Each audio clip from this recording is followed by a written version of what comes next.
Bueno, y seguimos en las 5 de las 7 y como les comentaba, vamos a conversar en este momento con el congresista de Acción Popular, Franco Salinas, a quien le doy las gracias por acompañarnos esta noche, congresista Salinas. ¿Cómo está? Omar, buenas noches. Gracias a ustedes por la oportunidad. Bueno, en principio ya hay un ambiente, entiendo y espero, de mucha mayor calma de la que hemos vivido en los últimos días. ¿Cuáles son las reflexiones que sacan, congresista, como partido, como bancada de Acción Popular? Yo entiendo que la bancada y dentro del partido hay más de una facción, podríamos decir que hay incluso 3 facciones, pero ¿ha habido un proceso de reflexión después de toda esta crisis política que hemos pasado como país? Definitivamente, definitivamente. Y bueno, lo dije en una entrevista en la mañana.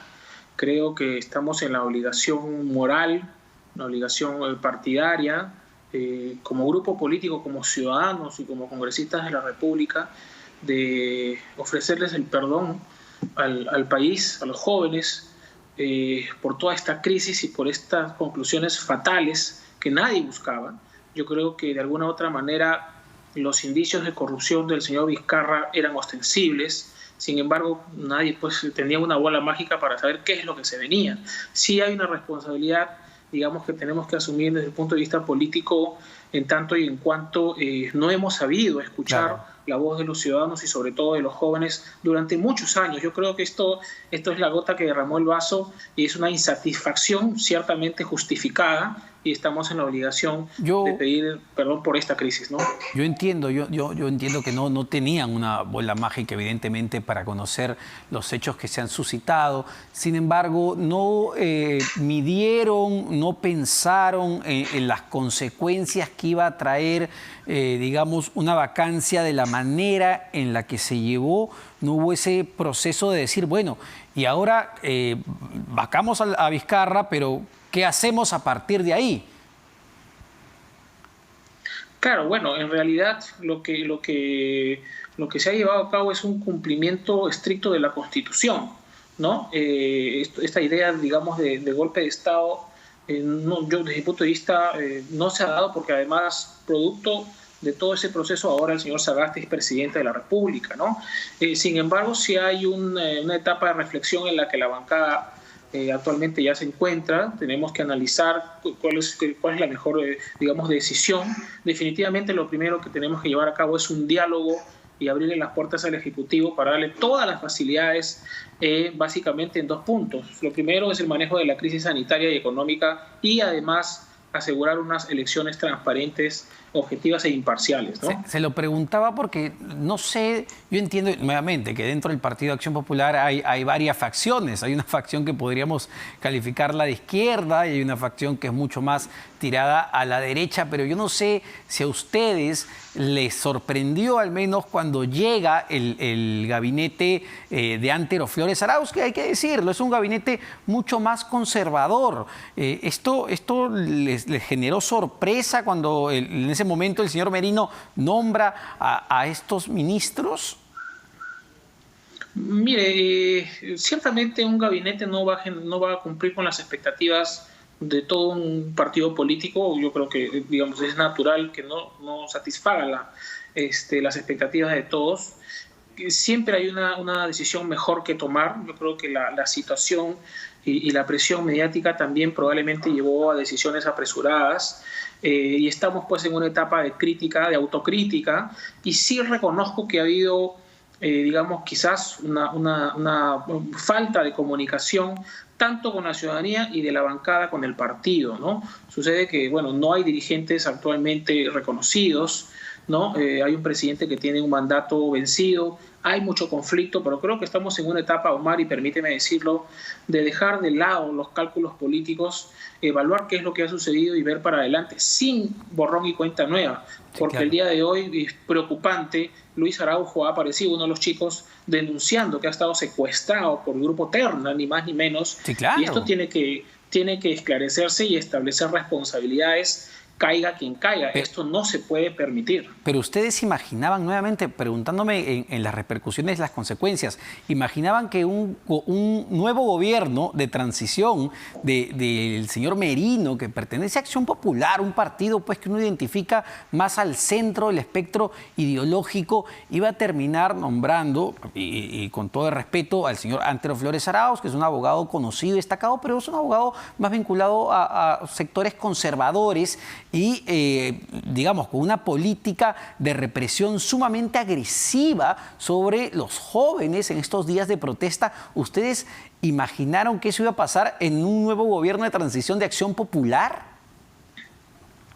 Ciertamente que no, y no solo es que no lo esperábamos, nadie lo busca, ¿no? Nadie lo busca. Yo creo que el ministro del Interior tiene toda la obligación de responderle al país y al Congreso de la República qué es lo que ha sucedido en las horas de protesta, ¿no? Que tiene que investigarse qué es lo que ha pasado, porque hoy día la policía ha salido a decir que no tiene responsabilidad de nada, y finalmente el Congreso está en la obligación histórica y moral de reivindicar los derechos de protesta de todos los ciudadanos, ¿no? Condenamos los hechos y tienen que investigarse, pero creo, Omar, que el Congreso está, digamos, en una etapa reflexiva en la que tiene que darle todas las herramientas al presidente Sagasti, y felicito que hayamos finalmente encontrado consenso en él para que el éxito de él sea el éxito de todos los peruanos, ¿no? Y en esas, digamos, en esas aras de la reflexión y de buscar la calma y la paz, sobre todo, para esas dos familias a las que se les arrebató a sus dos jóvenes hijos,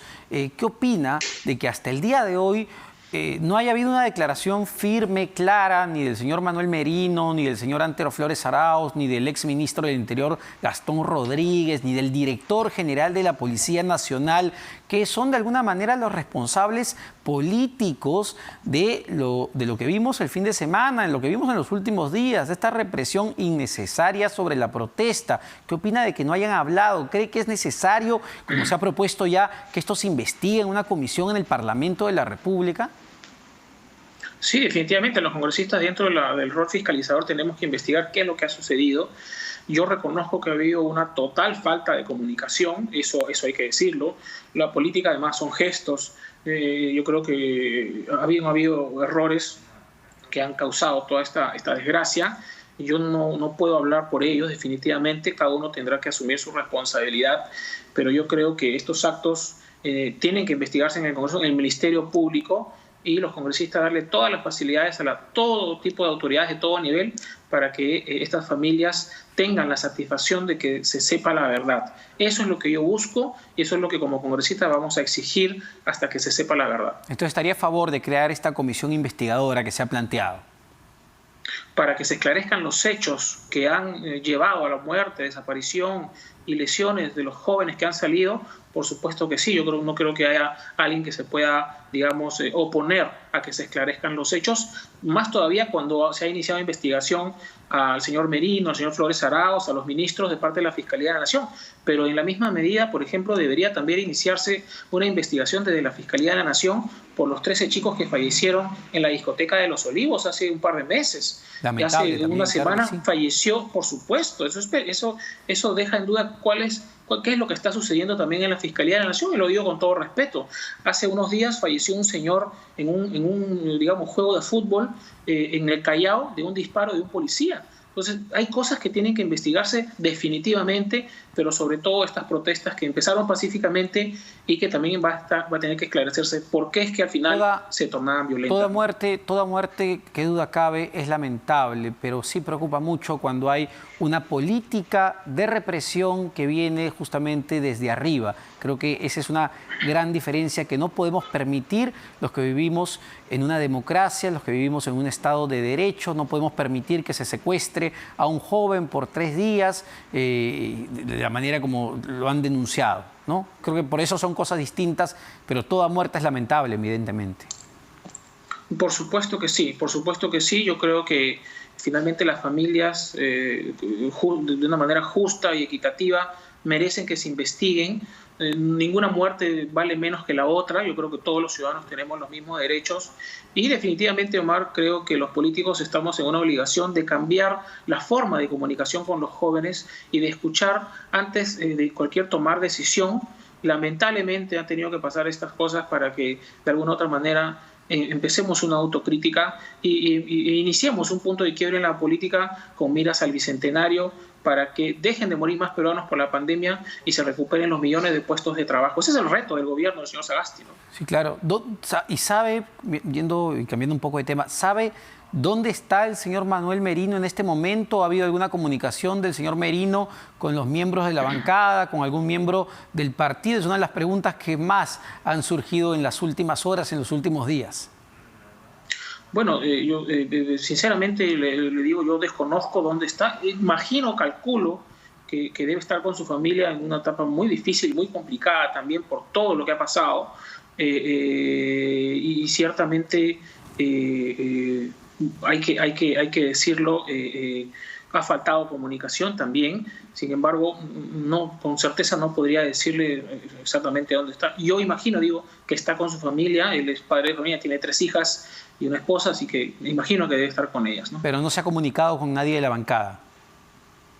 Me imagino que no. Hoy día llamaron la lista también y no estaba presente, pero también, pues, me imagino hay que ver que debe estar también pasando una etapa complicada en su vida, ciertamente, claro, ¿no? Claro, y después de todo lo sucedido en los últimos días, que ha sido tremendo, valgan verdades, sobre todo lo que hemos vivido el fin de semana, pero en general, en estos últimos días, se han reunido ya como bancada, se han podido sentar todos juntos, hablar del tema. ¿Ha habido una reunión como bancada de Acción Popular sobre estos temas? Han habido algunas conversaciones, algunos diálogos. Ciertamente la bancada está muy golpeada. Probablemente es el partido que más críticas ha recibido, ¿no? Las miras, pues, digamos, a abril del 2021 se han pues, reducido tremendamente, se han disminuido. Incluso hay precandidatos, he escuchado yo, que evalúan retirar su precandidatura. ¿Oh, sí? Eso es lo que he escuchado hace algunos días atrás. El señor Lescano también lo había dicho públicamente, ¿no? Entonces, yo considero que la bancada está en la obligación de entrar en una etapa de reflexión y finalmente conseguir enmendar errores y empezar una nueva etapa con más comunicación y, digamos, quizás tomar decisiones no solamente con el corazón, sino también con el raciocinio, ¿no? Sí, si no me equivoco, y corríjame por favor, ¿ustedes tenían 3 precandidatos a la presidencia de la República? 4. 4. ¿Cuál de los 4 estaría ya pensando retirarse? ¿Alfredo Barrenechea? No, yo no he dicho que están en este momento pensando. Yo he escuchado días atrás que estaban en toda la crisis, digo, evaluando retirar su precandidatura, y lo dijo el señor Johnny Lescano públicamente. No sé ahora si con la asunción del señor Sagasti ha cambiado de posición. Antes él decía que lo de Merino era golpe de Estado y ahora saluda la gestión del señor Sagasti y ya parece que su concepción de golpe ya se desapareció, ¿no? Bueno, imagino que lo dice por las formas en las que se hizo, ¿no? En un contexto donde todavía, congresista Salinas, el término de incapacidad moral permanente es muy vago. Y eso tiene que reconocerlo. Es decir, incapacidad moral permanente puede ser quizá el hecho de tener barba, y por tener barba yo soy un inmoral. Si a 87 votos se les ocurre que eso es inmoralidad. Bueno, Omar, yo creo que entrar nuevamente en este debate a portas de que el tribunal lo va a definir. Sí, pues. ¿Cuán importante es eso? ¿Cuán importante es que el Tribunal Constitucional lo defina? Antes, ya no hablando del señor Martín Vizcarra, que ya está en su casa, tendrá que afrontar las investigaciones bastante serias que tiene además. Pero no se puede negar que habían serios indicios de corrupción. O sea, se ha tomado la decisión en base a ello. No es que digamos que a nosotros se nos ocurrió votar a favor de la vacancia porque no nos caía, señor Vizcarra. Día a día, domingo a domingo, medios de comunicación, diarios, en fin. Pero ¿sabes qué pasa, congresista, ¿no? Salinas? Que desde el lado de la población, y quizá por eso era la crítica, que no sabían, digamos, conectar o escuchar lo que decía la gente, la población intuyó y percibió que la vacancia del señor Martín Vizcarra obedecía no a un afán moralista o de lucha contra la corrupción, sino que obedecía como decía Alberto Vergara el otro día, a pequeños intereses muy chatos que había en el Parlamento. Ese es el problema. Bueno, y la gente me dio la impresión, y quizá me equivoque, pero siento que la gente percibía eso. quizás por eso yo creo que había un problema de comunicación. Al menos yo hablo por la bancada de Acción Popular. Los votos han sido votos por convicción. Se hablaba de repartija. Se vio en el gabinete del señor Merino que no había ninguna repartija de nada, porque ningún congresista estaba en ese gabinete, pero insisto que había un problema serio de comunicación y los jóvenes pues están en las redes, y yo creo que no hemos utilizado las herramientas adecuadamente para darle tranquilidad a ellos y también a los otros grupos políticos. Si otros grupos políticos o bancadas tenían intereses subalternos, los condeno. Sin embargo, entre nosotros de Acción Popular no ha habido, y finalmente los hechos hablarán por nosotros, ¿no? ¿Cómo están las bases de Acción Popular? Y no me refiero a la bancada, evidentemente, me refiero al partido, porque en Acción Popular también hay militancia joven, había mucho joven Acción Populista. Bastante. Y esto hay que decirlo, Acción Popular es un partido que renace de una manera impresionante y logra ganar muchas alcaldías, entiendo incluso gobiernos regionales, era la bancada con mayor número de parlamentarios, con mayor número de escaños, un alcalde en Lima Metropolitana, es decir, un partido que floreció, renació de alguna manera, de manera interesante y generaba expectativa. ¿Cómo están las bases? ¿Cómo está la militancia en este momento?